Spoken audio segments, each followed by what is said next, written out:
हूं मृत्युंजय चौहान और आप मेरे साथ देख रहे हैं SPN9 न्यूज। बात इस वक्त करेंगे शिवपाल यादव की। देखिए, शिवपाल यादव बहुत लंबे वक्त से सुर्खियों का हिस्सा बने हुए हैं और सुर्खियों का हिस्सा बने भी क्यों रहे, लगातार जो शिवपाल यादव बीजेपी पर निशाना साधते नजर आते थे, अब वो बीजेपी से हाथ मिलाने की कोशिश कर रहे हैं। इसी के साथ साथ ये भी देखा जा रहा है कि अखिलेश यादव की मुश्किलें बढ़ रही हैं। अभी उत्तर प्रदेश में MLC चुनावों का दौर जारी है और जिस तरह से अभी अखिलेश यादव लगातार MLC चुनाव में अपनी पकड़ बनाने की कोशिश कर रहे थे, उससे पहले जब देखा गया कि शिवपाल यादव बीजेपी के साथ मिल गए तो अखिलेश यादव का वोट बैंक कहीं ना कहीं शिफ्ट होने का डर सताने लगा था। अब देखा गया कि जिस तरह से शिवपाल यादव ने भी इस मामले पर चुप्पी साध दी, बीजेपी के नेताओं ने भी चुप्पी साध दी। बीजेपी के नेताओं ने तो यहां तक कह दिया कि बीजेपी में वैकेंसी नहीं है, लेकिन शिवपाल यादव की तरफ से लगातार बीजेपी के साथ हाथ मिलाने के संकेत दिए जा रहे थे।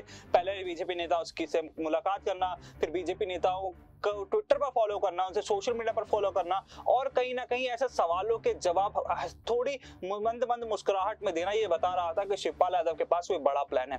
अब देखा जा रहा है, जब शिवपाल यादव से सैफई में इस बारे में सवाल पूछा गया तो शिवपाल यादव ने कहा कि जल्द ही उन्हें कोई नई सूचना मिल जाएगी। इसका मतलब जो शिवपाल यादव कह रहे हैं कि कुछ ही वक्त में, थोड़े से और वक्त में एक अच्छी खासी खबर सुनाई जा सकती है उन मीडिया कर्मियों को और जनता को। तो इसका क्या मतलब निकाला जाए कि शिवपाल यादव जो कयास लगाए जा रहे थे कि बीजेपी में शामिल हो जाएंगे, क्या वाकई में वो बीजेपी में शामिल होने वाले हैं? 2024 के चुनावों को लेकर क्या बीजेपी के साथ हाथ मिलाने वाले हैं? क्या योगी सरकार का हिस्सा बनने वाले हैं? आखिर क्या होने वाला है? क्योंकि लगातार शिवपाल यादव भी इस पर सस्पेंस बनाए हुए हैं, बीजेपी भी इस पर सस्पेंस बनाई हुई है और अखिलेश यादव के माथे से पसीना टपक रहा है। देखा जा रहा है कि जिस तरह से लगातार अखिलेश यादव की मुश्किलें उत्तर प्रदेश में बढ़ रही हैं। पहले गठबंधन के साथ चुनाव लड़ा गया लेकिन चुनाव हार गए। उसके बाद देखा गया कि उन्होंने आजमगढ़ सीट से अपना इस्तीफा दे दिया और करहल से विधानसभा पहुंच गए। विधानसभा में नेता प्रतिपक्ष तो बन गए, लेकिन कहीं गठबंधन दलों के साथ हुई मीटिंग में शिवपाल यादव को नहीं बुलाया जाता। शिवपाल यादव जब वहां मीटिंग में नहीं जाते तो उसके बाद शिवपाल यादव को लगातार ऐसा पार्टी में अपमानित किया गया। ऐसा माना गया कि शिवपाल यादव कहीं ना कहीं इसी नाराजगी की वजह से बीजेपी के साथ जाकर हाथ मिला चुके हैं।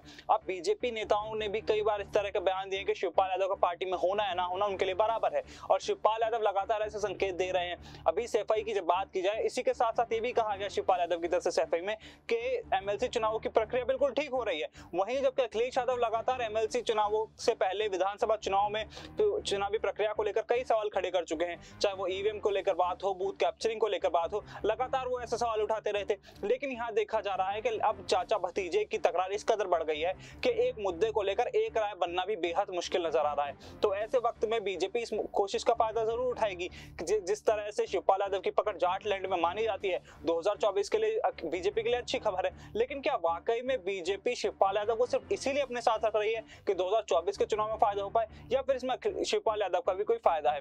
देखना बहुत दिलचस्प होगा कि 2024 के चुनावों को लेकर आखिरकार क्या रणनीति शिवपाल बना रहे हैं और क्या रणनीति बीजेपी बना रही है। अभी के लिए फिलहाल इतना ही। आप ऐसी तमाम बड़ी खबरों के लिए देखते रहिए SPN9 न्यूज।